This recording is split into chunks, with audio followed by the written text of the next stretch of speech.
bis bu ne bëccëg bu ne suñu borom dana tàllal loxoom jaam ñi doomu aadama yi ne leen ana ku bëgg ma jégal ko nga kaay ma jégal la ana koo xam ni dama dëdd woon wan ma ginnaaw xanaa doo ñëw ma jégal la defar sama diggante ak yow nee na guddi gi noonu la koy defee dana tàllal loxoom jaam ñëpp ne leen kaay leen ma jégal leen te am ñoo xam ne xamuñu yàlla ñoo xam ne sax dañ ko weddi am ñoo xam ne jàpp ni amut ñoo ñuy waxtu ne yàlla da leen di tàllal suñu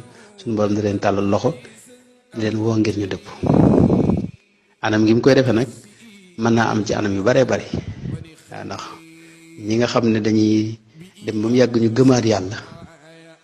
la leen di tax a gëmaat yàlla ay anam yu baree bari la yooyu yëpp nag ay message la yoo xam ne ci suñu borom lay jóge subhanahu wa taala waaw yonente bi wax na alayhi salaatu wasalaam ne suñu borom wax na maanaam day wax jaam ñi ne leen yaa ibaadi innakum tuxti'uuna bil layli wan nahaar wa ana aghfiru dunuba jamian fastaghfiruni aghfir lakum yéen sama jaam ñi de ci mooy yàlla rek ngeen dëkk guddi geeg bëccëg gi waaye man it waxtu ne maa ngi leen di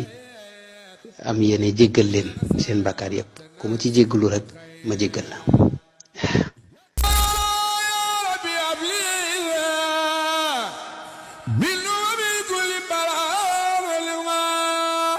لك جئت يا في نفسي